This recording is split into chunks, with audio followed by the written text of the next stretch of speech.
apostólica en la iglesia y la restauración. Muy bien. Quiero que entendamos esta palabra, porque mucha gente cuando escucha de reforma piensa que tiene que ver con algo diferente. Vamos a hacer otra cosa diferente.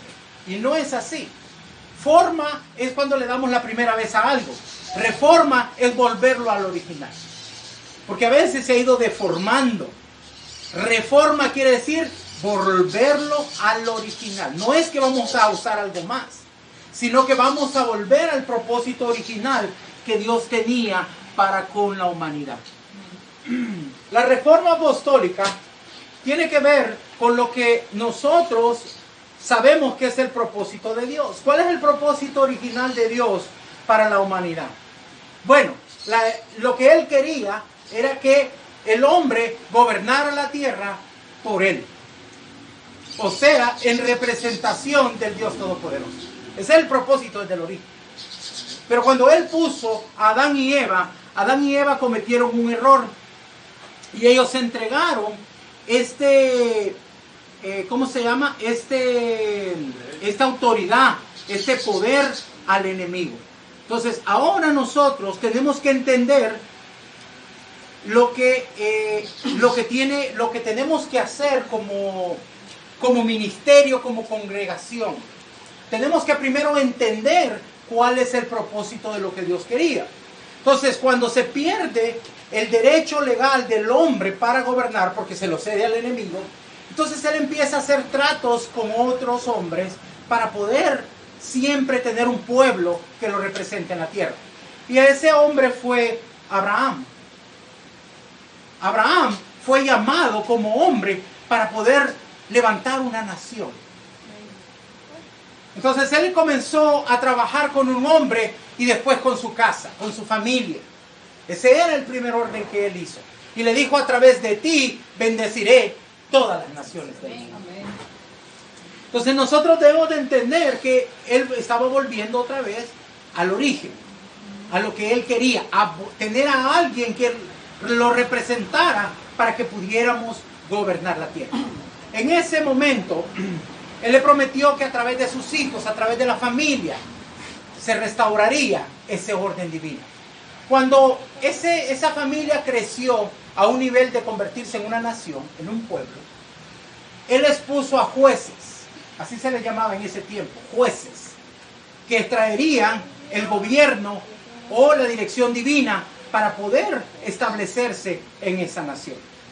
Pero los judíos no querían a los jueces, ellos querían un rey, porque era lo que miraban en todas las personas, es lo que miraban en todas las naciones, ellos miraban reyes.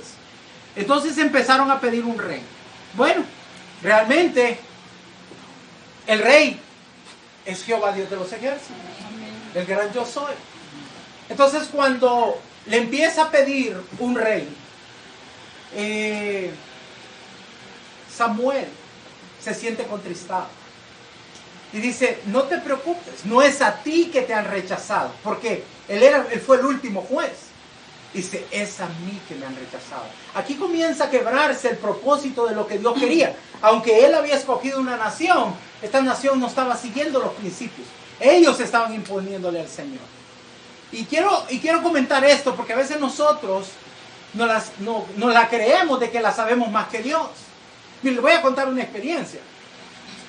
Había uno de los apóstoles de Jesús, un hombre con mucha unción, llamado Pedro. Un hombre que cuando caminaba a la sombra de Pedro, se sanaban los enfermos. Era un hombre que tenía mucha unción. Él se ponía a predicar y 3,000 se convertían, 5,000 se convertían. Pero cuando viene delante de Dios y Dios le muestra un pliego y le dice: degolla y come. ¿Qué fue lo que le dijo Pedro? A Dios. No le está diciendo a un apóstol o que le dijo a alguien o un profeta. No, era Dios el que le estaba hablando. Y dijo: ¿cómo yo voy a comer tal cosa? Piensen eso por un momento. A Dios le estaba diciendo como que él supiera más. Piénselo por un momento. A veces así nos creemos nosotros, porque ya aprendimos un poquito acerca de la Escritura y decimos: Señor, pero es que mira, y nos ponemos a pelear con Dios como que como que si supiéramos más. Debemos de tener mucho cuidado, mis amados, porque a veces nosotros no queremos aceptar esa reforma que el Señor trae. A veces no la queremos aceptar, y la Escritura dice, para ustedes yo tengo los secretos. Oiga, ¿y cómo vamos entonces a poder recibir los secretos de lo que Dios quiere si no estamos dispuestos a escuchar lo que Dios quiere? Porque las estructuras que existen hoy vienen de una enseñanza de hombres, viene de una enseñanza de gente que hizo institutos bíblicos y trató de enseñar. Ahora yo le voy a preguntar, no es malo que la gente estudie, no estoy diciendo eso, pero yo he visto en muchos institutos bíblicos que quienes están enseñando no son ministros del Señor, son maestros simplemente, que han aprendido sobre teología y quieren enseñar, y sobre eso se ha ido formando una estructura religiosa. Y nosotros debemos de tener cuidado, porque la transformación tiene que ver con la adoración y el gobierno divino de Dios en la tierra. Entonces ahora que vamos a hablar acerca de esto, yo quiero que usted vea qué es lo que Dios quiere realmente de nosotros. Para eso voy a pedirle que abra el capítulo 29 de Jeremías.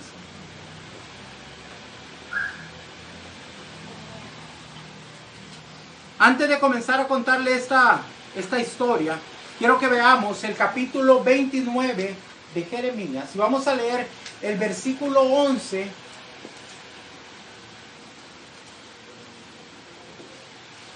al 14. Y le voy a pedir a la hermana Nadiesca, si puede, por favor, leérmelo, pero en voz alta, por favor, que se escuche. Jeremías 29 del 11 al 14. Porque yo sé los pensamientos que tengo acerca de vosotros, dice Jehová, pensamientos de paz y no de mal, para daros el fin que esperáis. Entonces me invocaréis y vendréis y oraréis a mí y os oiré. Y me buscaréis y me hallaréis, porque me buscaréis de todo vuestro corazón. Y seré hallado por vosotros, dice Jehová, y haré volver vuestra cautividad, y os reuniré de todas las naciones y todos los lugares a donde os arroje, dice Jehová, y os haré volver al lugar de donde os hice llegar. Mire qué bonito. Dice, yo estaré presto a escuchar tu clamor. Cuando tengas necesidad, yo sé que van a venir a mí, y eso es lo que hace la gente, pero la mayor parte de personas hace esto hasta que están pasando en una dificultad muy grave. Hasta entonces, oh Dios mío, y ahí lo están buscando. A veces somos así. Buscamos a Dios hasta que ya no podemos más. Pero dice, aún así, yo escucharé. ¿Y qué dice que hará? Lo reuniré. Mire qué bonito. Dice que lo reuniré. ¿Para qué? Para que ustedes puedan volver. Los haré volver. ¿A dónde nos hará volver? Al camino, a la senda que Él tiene para nosotros. Y los reuniré, ¿de dónde dice? De todas las naciones. No está hablando solamente de Israel. Así que vamos a ver cómo es que la reforma empieza a suceder. Bueno, recuerde que entonces el pueblo de Israel tenía un reino. Ya se le puso un rey. Y él entonces empezó a desviarse. Ellos se desviaron. Por eso cuando vino Jesús a la tierra, aunque él logró cumplir más de 316 de las profecías, no lo reconocieron. A pesar que él cumplió todas las profecías que estaban escritas, no lo reconocieron. ¿Por qué? Porque ellos tenían un concepto muy diferente de lo que Dios quería. Jesús no calzaba o no entraba en lo que ellos querían. No en lo que Dios decía, sino en lo que ellos querían. Ellos estaban esperando a un David que venía con espada y venía a luchar. Y no se esperaban a un hombre pacífico que vino a enseñar, que vino a dar su vida por la humanidad. Por esa razón, quiero contarles que allí comienza la primera reforma apostólica. La primera reforma apostólica comienza con nuestro Señor Jesús. Ahí fue donde empezó a haber un cambio. Pero ese cambio no fue un cambio diferente de lo que Dios quería, sino fue un cambio para llegar al propósito divino. Porque eso estaba escrito desde el mismo principio. Génesis 3:15 nos da la primera profecía. Y dice, pondré enemistad entre tu descendencia y la descendencia de ella. Ya había una... Y dijo que esa persona destruiría matándole o aplastando la cabeza del dragón. Entonces ya estaba todo esto escrito, pero ellos no estaban prestando atención. Entonces quiero que entendamos que la reforma apostólica, la primera, comienza con la venida de nuestro Señor Jesucristo. Y duró exactamente hasta los años más o menos como el 300 de la era común. O sea, de la era de Cristo. ¿Ok? Desde ahí hasta entonces Dios hizo la primera reforma apostólica. ¿Qué pasó en los años 300? Bueno, en esos años hubo un cambio. ¿Por qué? Porque había una persecución fuerte para la iglesia. Y quiero que entendamos, porque muchas personas no reconocen a Jesús como un apóstol. ¿Verdad que sí? Nunca lo vemos, pero Él es el apóstol mayor. ¿Por qué? Porque Él es el enviado. ¿Qué significa Mesías? El enviado, el escogido, el que fue enviado para eso. Él es el apóstol mayor. Él fue el que hizo la primera reforma. Y hubo un cambio. ¿Por qué? Porque la gente que estaba en el pueblo de Israel no estaba haciendo la voluntad de Dios. No estaba gobernando como debería gobernar. Es más, cuando Jesús vino a la tierra, ellos estaban siendo gobernados por el imperio romano. Entonces, ¿qué es lo que nosotros necesitamos entender? De que Dios vino a hacer un cambio. Y en ese momento, nuestro Señor Jesucristo dijo que Él iba a levantar una iglesia. Ahí fue donde primera vez se mencionó a la iglesia cristiana, ¿verdad? Y Él empezó a hablar de esto.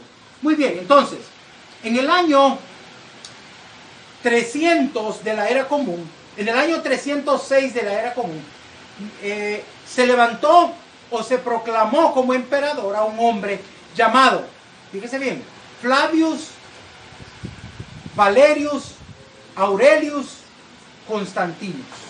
Se lo voy a repetir. Flavius Valerius Aurelius Constantinus. Este hombre era un emperador romano. Y lo que él hizo fue, quiso quitar este problema que había de lo que era el cristianismo. Entonces, ¿qué fue lo que él hizo? Hizo un concilio. Este concilio se realizó el 20 de mayo al 25 de julio del 325. Ahí ellos empezaron a hacer un arroz con mango. Empezaron a agarrar todas las enseñanzas cristianas y las mezclaron con enseñanzas de otras religiones. Y empezaron a formar un grupo o una religión que ahora nosotros conocemos como la religión católica. Ahí fue donde se empezó a formar aquello. Y él empezó a darle una estructura como cristiana. Pero los cristianos verdaderos, los que existían en ese momento, fueron puestos a un lado. En ese momento una transformación. Hasta ahí terminó la primera reforma apostólica. Porque de ahí en adelante la iglesia entró en un oscurantismo terrible. ¿Por qué decimos oscurantismo?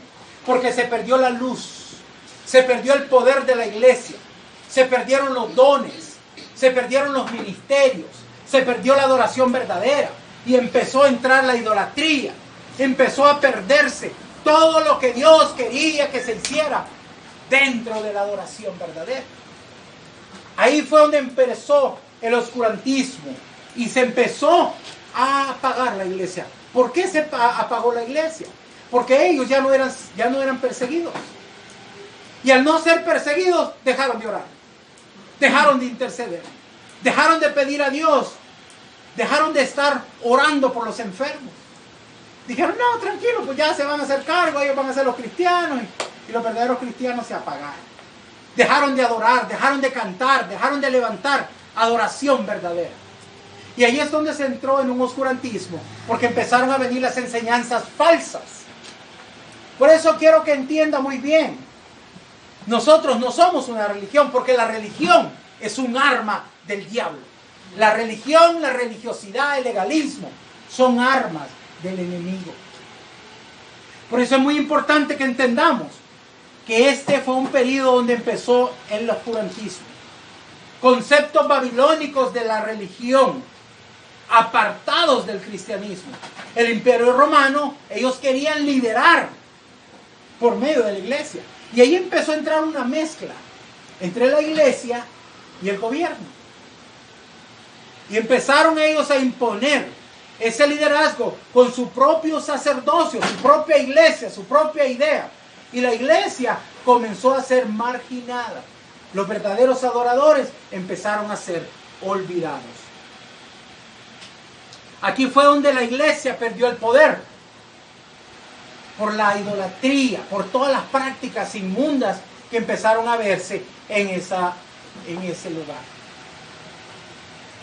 Esta reforma que vino a hacer nuestro Señor Jesucristo nos vino a enseñar muchas cosas sobre la adoración verdadera, pero fueron apagadas. Entonces, la segunda reforma vino en el año 1517.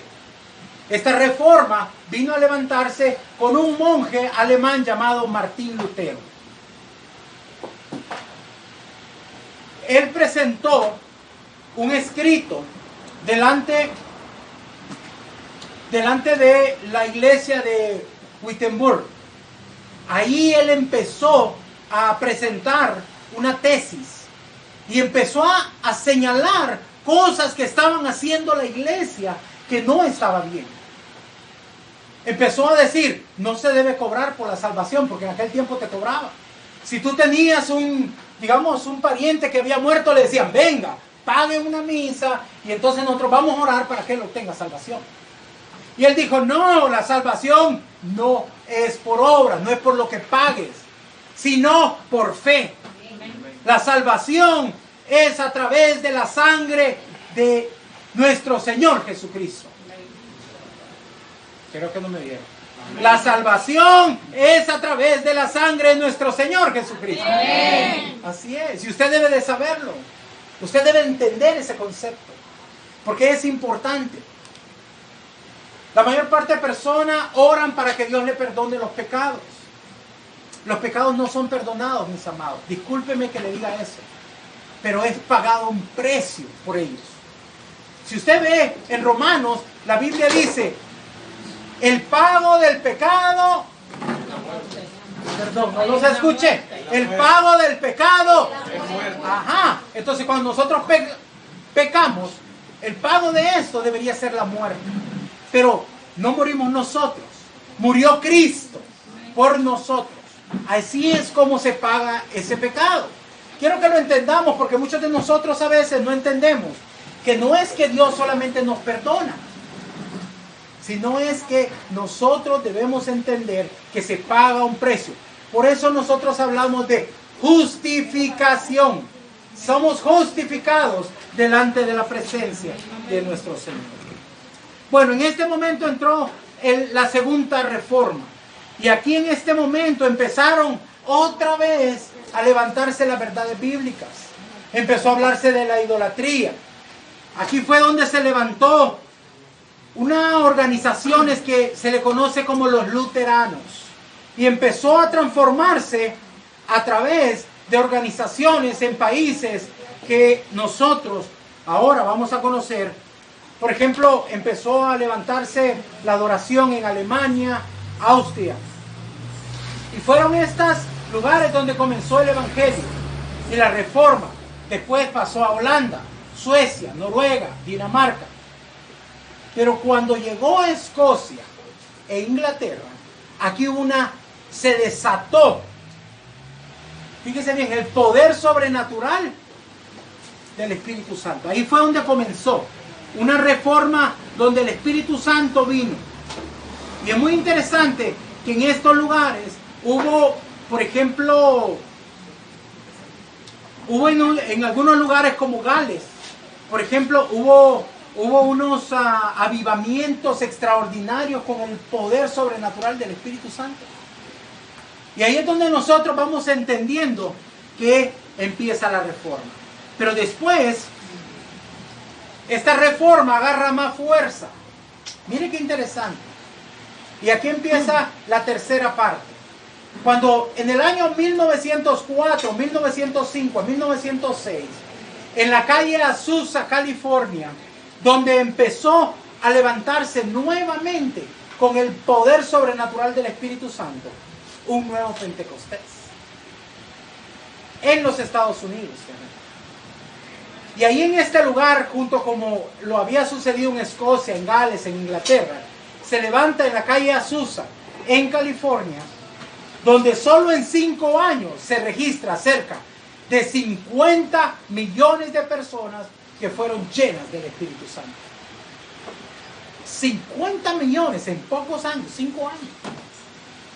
Eso fue algo extraordinario, igual que en el principio. Ahí es donde nacieron las asambleas de Dios. Ahí es donde comenzaron la iglesia de Dios de la profecía. Ahí es donde comienza la iglesia de Dios del evangelio completo. Ahí comenzó la reforma de la iglesia de santidad. Fueron 4 denominaciones que empezaron a funcionar. En nuestro país, la que más predomina es las asambleas de Dios. Casi el 50% de las congregaciones cristianas en Nicaragua predomina esta denominación. Después de esto empezaron a haber cambios. Ahí se fue empezando a restaurar todo lo que tiene que ver con el Espíritu Santo. Y esto continuó hasta los años 1950. Una serie de oradores y maestros que empezaron a enseñar la palabra y el evangelio. No solamente restauraron el discipulado, sino que hubieron movimientos carismáticos que hasta la Iglesia Católica adoptó algunos de esos. Ahí fue donde empezó a haber un movimiento que se llamó neopentecostal. Y empezaron a hablar en lenguas. Y empezaron a caer personas por el poder sobrenatural del Espíritu Santo. Habían enseñanzas más profundas. Pero no fue hasta 1970 y 1980 cuando la reforma empezó a agarrar un poder más fuerte. Entonces se empezó a hablar de la intercesión. Se empezó a hablar de cambios a nivel profético. Y a finales de los años 90 se empezó a hablar de los 5 ministerios. Se empezó a hablar de redes ministeriales. Se empezó a hablar de redes apostólicas. Y ahora empezó a hablarse de alabanza profética, intercesión profética.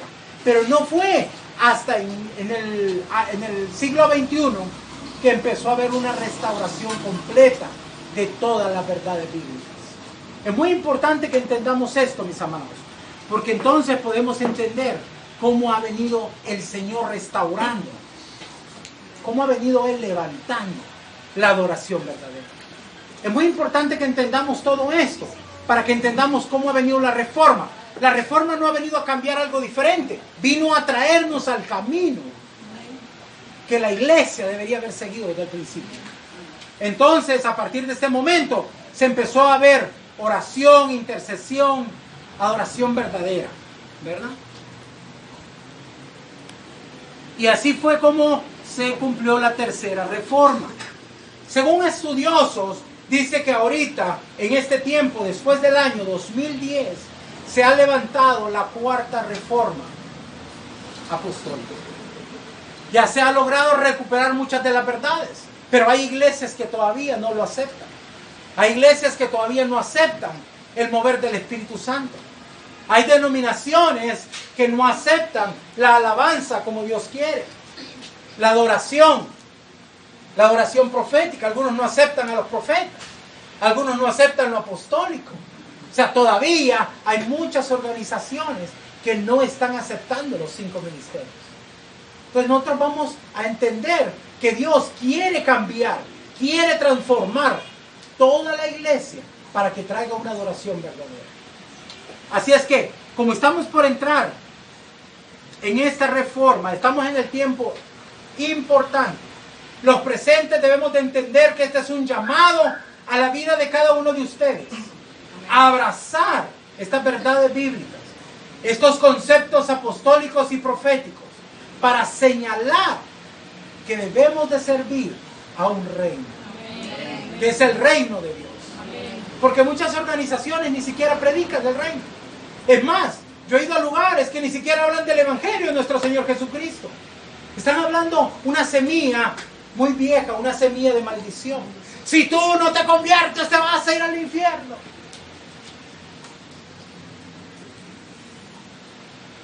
Yo no recuerdo que en la Biblia aparezca que nuestro Señor Jesucristo le dijo a los discípulos que enseñaran eso. Él fue y les dijo, vayan sanando, que haya liberaciones, que haya sanidad en las personas. Y díganle, el reino de los cielos se ha acercado. Eso fue lo que Él pidió que nosotros deberíamos de predicar. Y eso es lo que vamos a predicar nosotros aquí. Pero vamos a quitar algunos conceptos. Cuando nosotros aprendemos lo que es lo apostólico y lo profético, ya no existen las denominaciones. Nuestro Señor Jesús no dejó denominaciones. Él dijo, una fe, un bautismo, un solo Dios.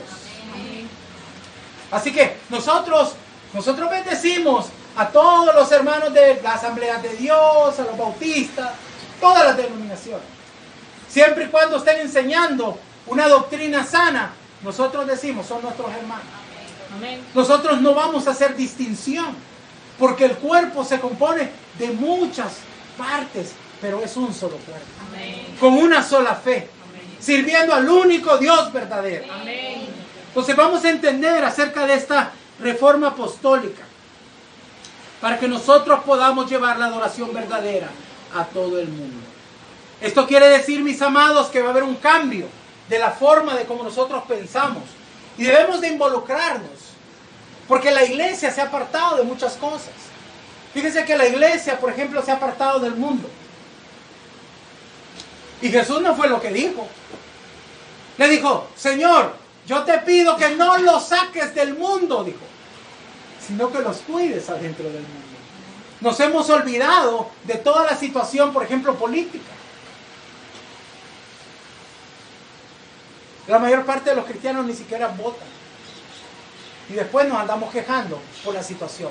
Pero si nosotros se nos ha dado la autoridad para gobernar, tenemos que involucrarnos. Porque si no, hay gobiernos que están trayendo leyes que son en contra de lo que la palabra de Dios dice. Levantan leyes del aborto. Levantan leyes de que hay una igualdad y que todos tienen derecho a casarse, hombres con hombres y mujeres con mujeres.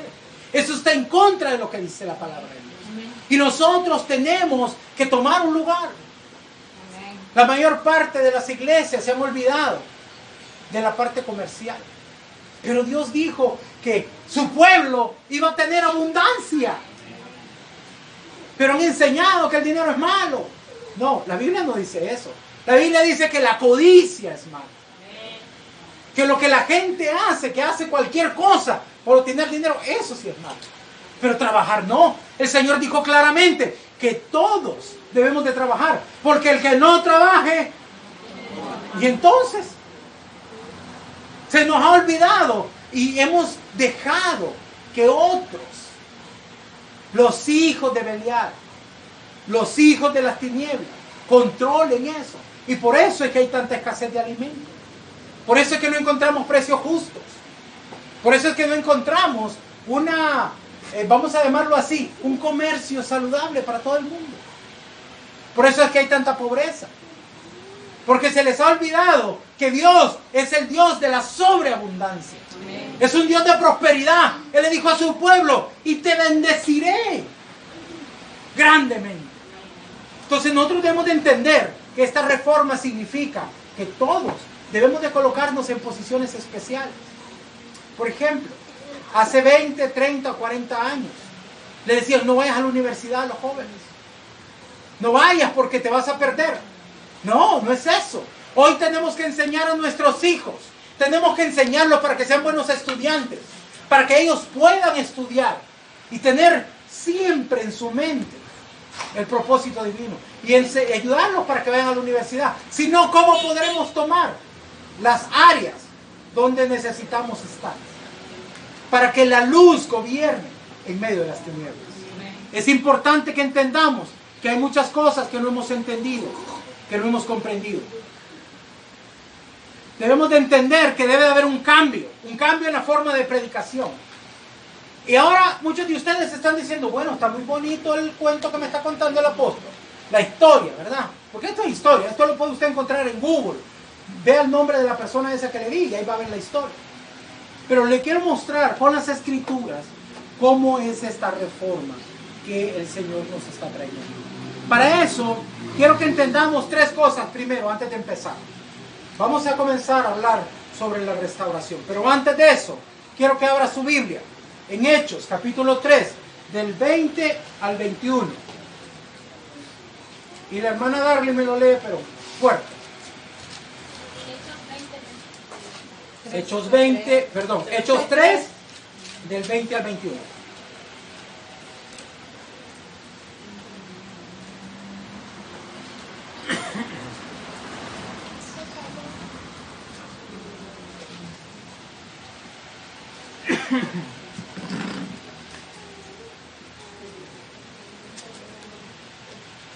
Y Él envíe a Jesucristo, que os fue antes anunciado, a quien de cierto es necesario que el cielo reciba hasta los tiempos de la restauración de todas las cosas, de que habló Dios por boca de sus santos profetas, que han sido desde el tiempo antiguo. Ok, vamos a interpretar este texto. Dice que envió a nuestro Señor Jesucristo. Mire bien, que fue anunciado antes, a quien de cierto es necesario que el cielo reciba. Mire qué interesante. Hasta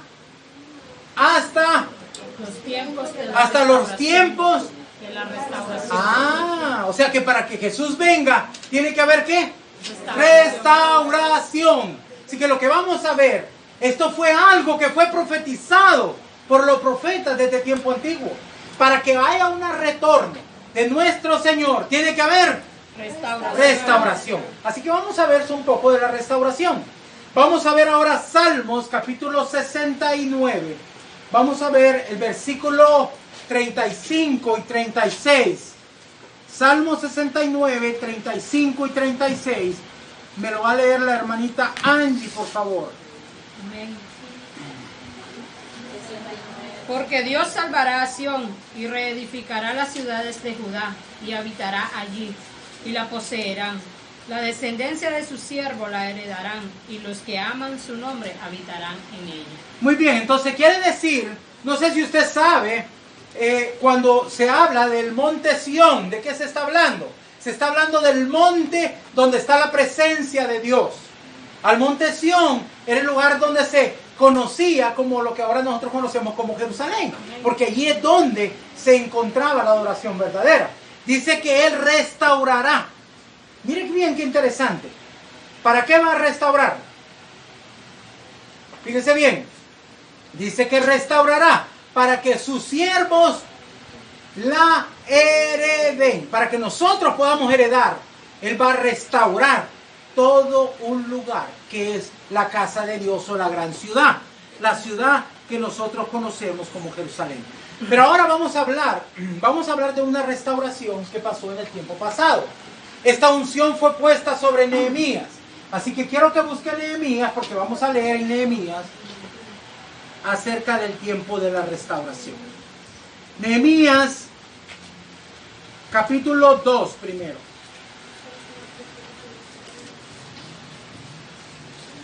Nehemías capítulo 2, versículo 18 al 20. Apóstol, por favor, me puede ayudar con la lectura. Entonces les declaré cómo la mano de Dios había sido buena sobre mí, y asimismo las palabras que el rey me había dicho. Y dijeron, levantémonos y edifiquemos. Así esforzaron sus manos para bien. Pero cuando lo oyeron, Sanballat horonita, Tobías el siervo monita y Gesem el árabe hicieron escarnio de nosotros y nos despreciaron diciendo, ¿qué es esto que hacéis vosotros? ¿Os rebeláis contra el rey? Y en respuesta les dije, el Dios de los cielos, Él nos prosperará, y nosotros sus siervos nos levantaremos y edificaremos, porque vosotros no tenéis parte ni derecho, ni memoria en Jerusalén. Mire qué importante, debemos de entender que la palabra de restauración, ¿de dónde viene? de Jehová. Dice, y entonces se declaró la palabra que Jehová había dicho. Pero hubo oposición. Ahí habla de 3 personajes, Sanbalat, Tobías y Gesem. Estos se levantaron, pero ellos no eran israelitas. Dice ahí que eran personas amonitas, el otro era árabe. Se levantaron contra ellos.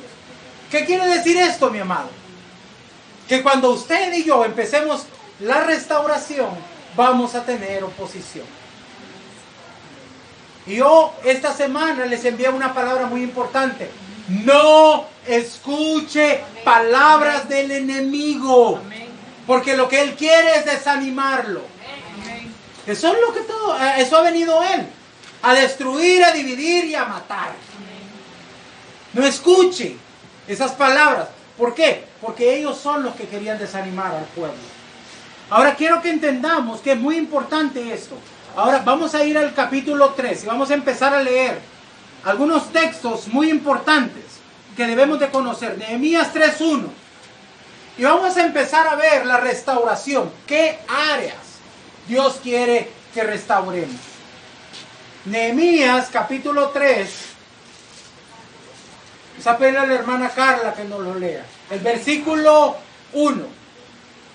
Entonces se levantó el sumo sacerdote Eliasib con sus hermanos, los sacerdotes, y edificaron la puerta de las ovejas. Ellos arreglaron y levantaron sus puertas hasta la torre de Amea y edificaron hasta la torre de Ananel. Muy bien, gracias. No pierda esa cita y vamos a seguir en ese capítulo, vamos a ver varios textos. La puerta de las ovejas. Piense, ¿qué área de los ministerios es este? La puerta de las ovejas. Es el ministerio pastoral. Entonces primero se tiene que levantar el ministerio pastoral. El ministerio pastoral de una forma diferente. No una forma diferente de como Dios lo quería. Una forma diferente de lo que los hombres están diciendo que es el pastor. El pastor en la antigüedad cuidaba a sus ovejas día y noche. Que no entrara ningún animal. Cuando iba a darles de comer, ¿sabe qué hacía el pastor? Comía de ese zacate. Si había ese zacate y era amargo, no las dejaba sus ovejitas ahí. Él estaba pendiente de lo que ellas se alimentaban.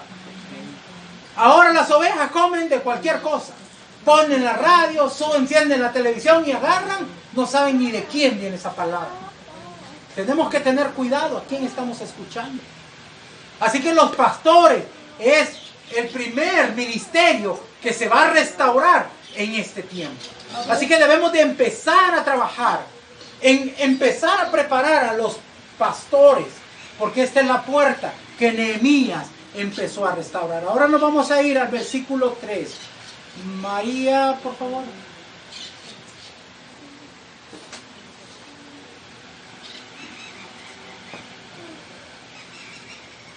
Los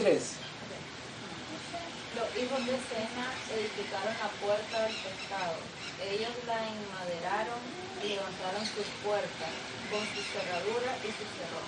Dice que empezaron a reedificar la puerta del pescado. ¿Cuál es la puerta del pescado? La puerta del pescado es la del evangelista. Por eso Jesús le dijo a Pedro, te haré pescador de hombres. Este es el ministerio del evangelista, que ahora va a ser un poco más diferente de lo que estamos acostumbrados a pensar. Cuando nosotros pensamos en un evangelista, pensamos en una tarima, pensamos en miles de personas viniendo y en una predicación de una noche con muchas sanidades. Ahora es tiempo de utilizar todo tipo de formas de comunicación, como las redes sociales. Estamos llegando. Es tiempo de que cambiemos esa ideología. Es tiempo que cada uno de nosotros le hable a su compañero de trabajo. Es tiempo de que cada uno de nosotros le hable a su compañero de escuela. Muchas veces, en algunas de las empresas, ni siquiera saben que somos cristianos. Porque nos da miedo hablar del evangelio. Nos da miedo que nos señalen. Entonces hay un cambio. Ya no es un evangelista que va a venir del extranjero. No. Somos nosotros quien tenemos que conquistar este territorio para Cristo. Ganando las almas.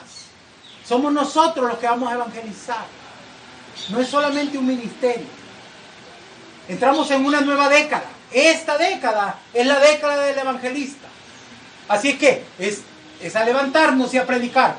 Cuando nosotros vemos, por ejemplo, Pablo se habla de que él era un apóstol, pero también se habla de que era un profeta, pero también se habla que era un evangelista. Él anduvo levantando congregaciones. ¿Y cómo cree usted que levantaba las congregaciones? Predicando el evangelio del reino. Él fue muy claro y dijo: yo sembré, Apolo regó. Cuando dijo yo sembré, ¿qué significaba? Que él abrió la palabra. Entonces nosotros nos toca también restaurar este ministerio, y lo vamos a hacer a través de compartiendo la palabra del evangelio. Ahora vamos a leer Nehemías capítulo 3 versículo 6. Vamos a pedirle a la profeta, por favor, si nos puede leer el versículo 6. La puerta vieja fue restaurada por Joaida, hijo de Pasea, y Mesulam, hijo de Besodías.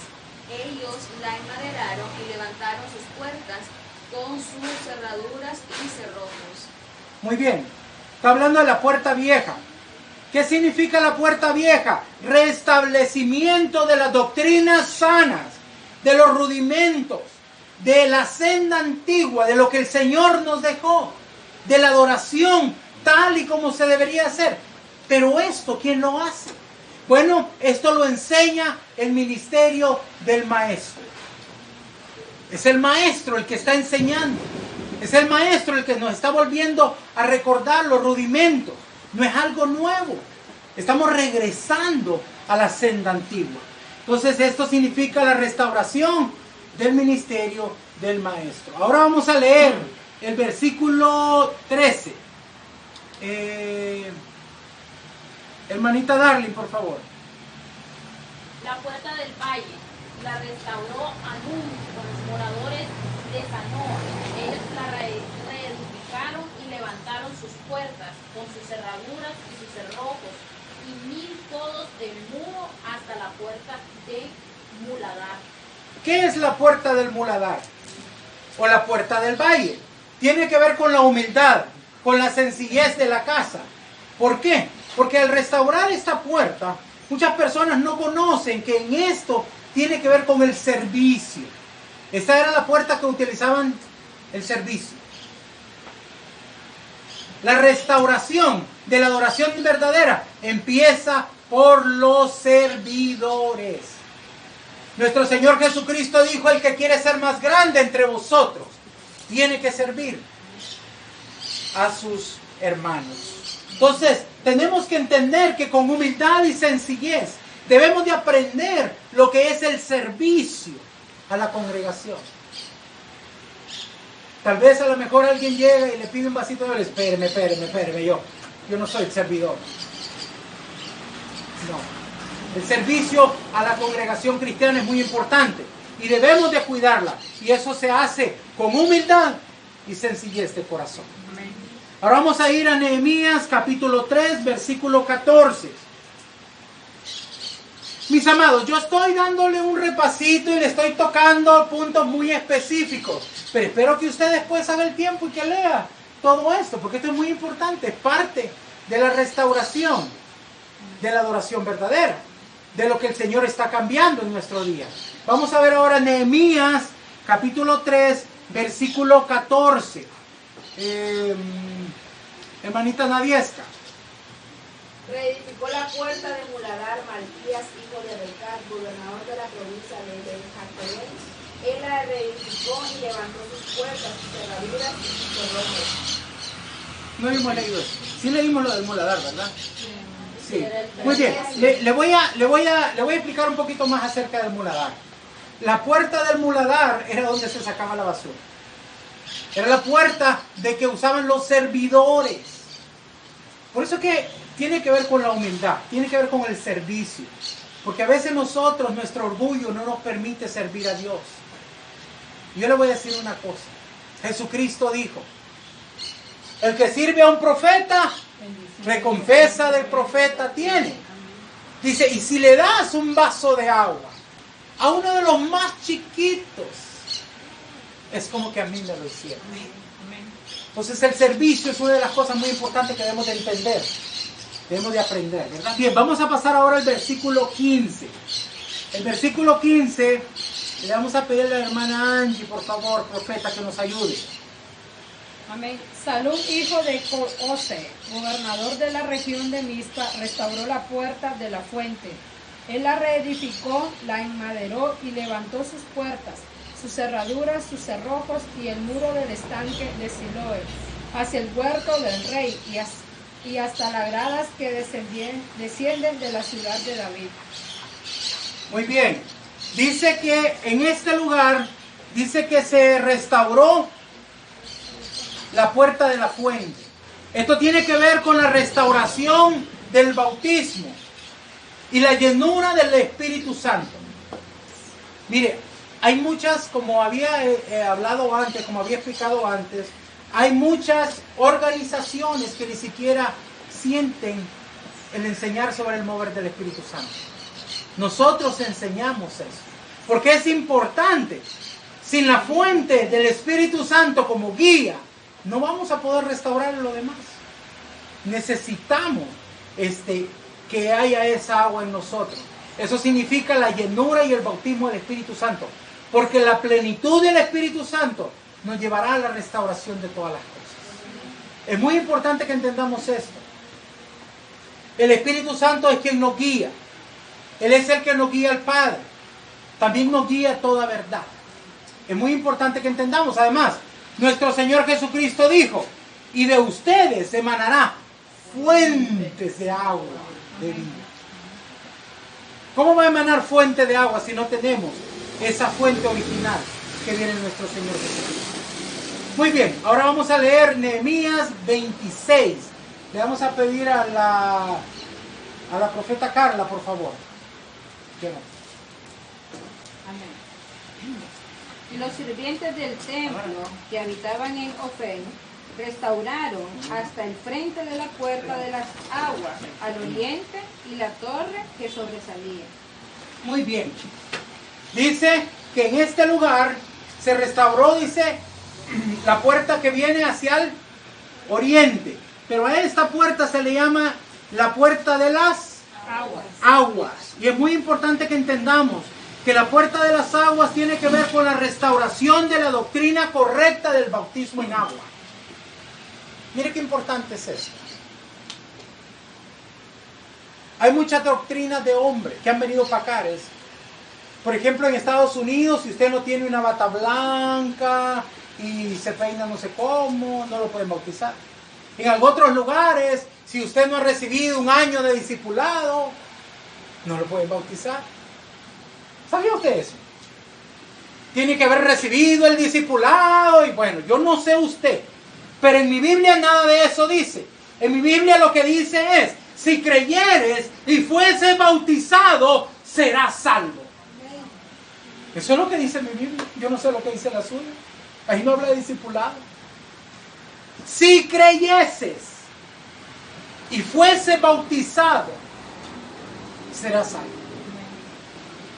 Han puesto una gran estructura alrededor del bautismo. No, Jesús fue bien claro. ¿Usted sabe cuántos años de discipulado recibió aquel etíope cuando llegó Felipe? Dijo, mira, ahí hay un charco, bautízame. Ahí ese mismo día lo bautizó. Y Felipe fue enviado por el Espíritu Santo, ¿sabía usted? Y entonces, ¿por qué nosotros hacemos un gran asunto de esto? Cuando lo único que dice la Escritura es, si creyese y fuese bautizado, será salvo. Es necesario que la gente entienda que para ser salvo se necesita ser bautizado. Y no podemos estarle poniendo tantas trabas. Tenemos que volver a los rudimentos, a la enseñanza que se nos dio en el inicio. donde se nos habla de que todo aquel que desea, que tenga fe en nuestro Señor, puede ser bautizado. ¿Verdad? Muy bien. Entonces vamos ahora a ver Nehemías, capítulo 3, versículo 28. Le vamos a pedir a Mari, por favor.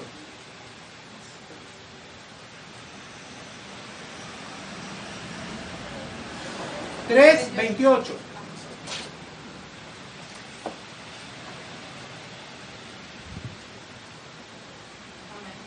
Desde la puerta de los caballos restauraron los sacerdotes, cada uno enfrente de su casa.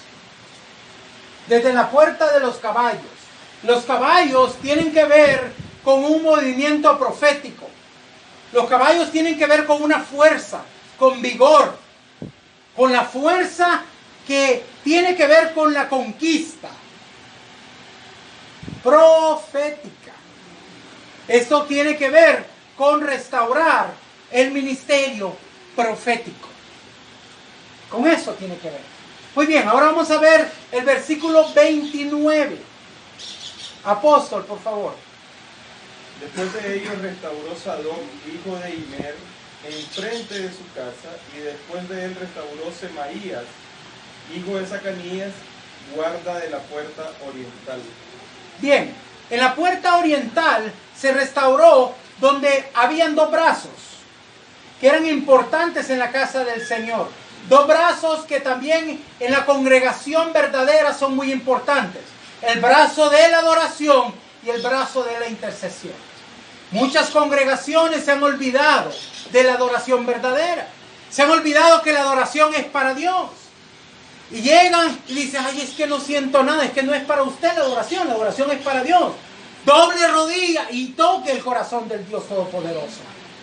La gente ha hecho tantas cosas que se ha ido olvidando de la adoración para Dios. Mucha gente enseña bailes y danzas exóticas para entretener a las masas. Sí, hacen cosas y coreografías como que si fuera un circo, como que si fuera un lugar donde es para entretenimiento. La adoración es para Dios.